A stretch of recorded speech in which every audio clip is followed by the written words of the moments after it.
kita mulai mencairkan suasana. Ngajak ngobrol itu gimana, Pak? Nah, ngajak ngobrol itu dengan cara pertama, yaitu dengan cara jangan lempar batu, salah. Itu namanya ngajak berantem, ya. Ngajak ngobrolnya dengan cara diserempet, Pak. Nah, berantem nanti. Atau dengan cara dipelototin. Nah, berantem juga nanti. Ngapain melotot-melotot gitu kan? Nah, ngapain lo melotot? Ngapain lihat-lihat? Ya, bapakmu jago silat gitu kan? Jadi mencairkan suasana. Jadi Anda mau ngobrol sama orang itu gampang, cukup 3S lah minimal. Ya, minimal 3S. 3S dulu, ini belum ngobrol ini. Ini adalah teori orang yang mau ngobrol, kan mau ngobrol apa ya? Udah nggak usah ngobrol dulu, tapi pertama itu lempar dulu. Begitu Anda lihat orangnya, lempar senyuman. Nah, saya aja nggak bisa senyum, saya paksain senyum, gitu kan? Lempar senyuman atau kalau susah senyum minimal salam. Selamat pagi Pak, atau Assalamualaikum, gitu kan? Jadi biasa lewat biasa. Assalamualaikum, permisi, gitu kan? Atau permisi, intinya menyapa orang, senyum.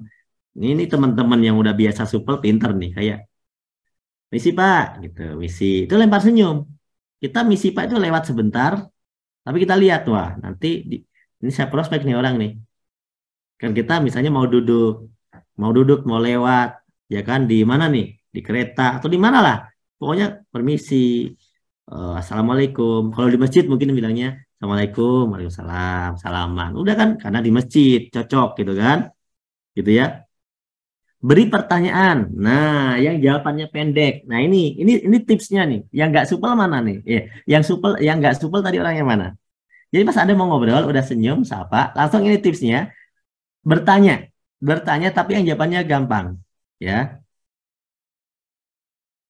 Di online juga sama, bedanya di online itu kalau ngobrol dia pakai media online gitu loh. Beda media doang kok. Beda media sama beda waktunya perbedaannya. Kalau langsung itu lebih cepat, gitu ya. Maaf tinggal di mana? Nah, beri pertanyaan jawabannya pendek. Ayo kasih contoh. Coba ada yang mau ngasih contoh nggak? Beri pertanyaan yang jawabannya pendek. Nah, ayo tips mana nih? Jawaban pendek. Atau saya pernah bilang bahwa pertanyaan bodoh.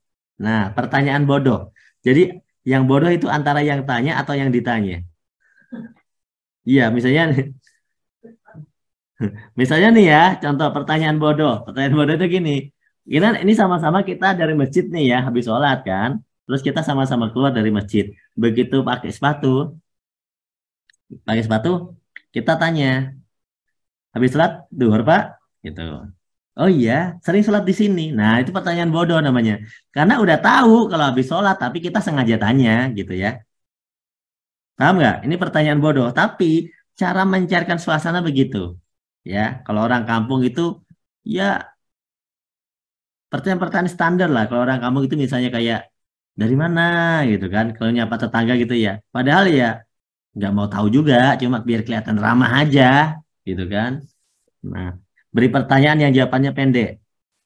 Sekarang usaha apa? Enggak Pak, salah. Ini ice breaking. Masa tiba-tiba sekarang usaha apa? Nih, Anda lagi senyum terus tiba-tiba ini. Sekarang usaha apa? Enggak cocok. Enggak cocok Pak. Pak, per ice breaking itu kalimat awal. Belum kenalan, belum ngobrol ini. Baru senyum. Masa tiba-tiba, Bapak usaha apa? Enggak cocok Pak. Atau gini, istri Bapak ada berapa? Oh, enggak cocok juga itu. Enggak cocok. Ya. Kegiatan apa sekarang? Lagi apa? Bukan itu maksud saya.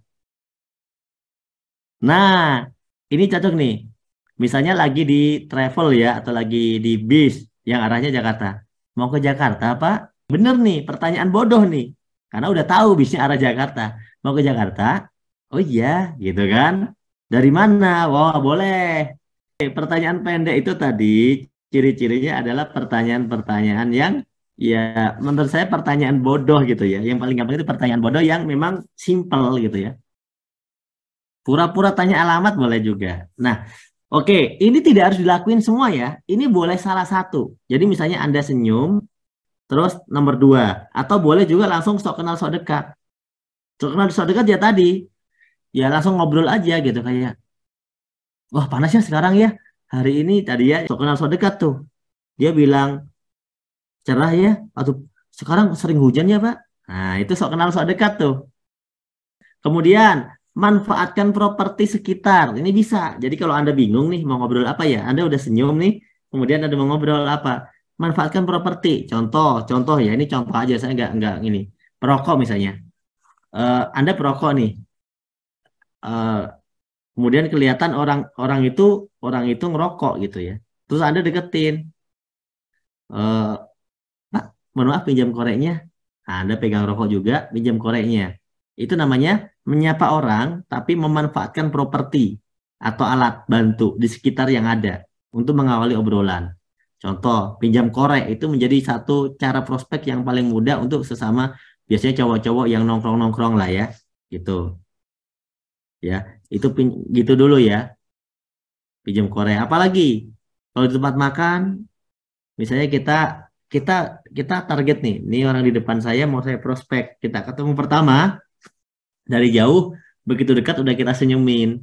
Habis itu kita duduk di meja depan dia. Habis itu kita nanti lihat properti sekitar, misalnya kita butuh tisu. Nah, nanti kita bisa langsung nyambung. Eh, Mohon maaf, mau minta tisunya, tisu yang di meja makan gitu kan. Itu memanfaatkan properti. Habis gitu, oh iya silakan silakan gitu kan. Oh iya Pak, ini Pak silakan. Nah, kita langsung nyambung tuh ngobrol. Misalnya, sering makan sini, Mas. Nah, gitu langsung. Jadi jadi ice breaking itu adalah cuma langkah awal doang untuk sebelum ngobrol, sebelum ngobrol.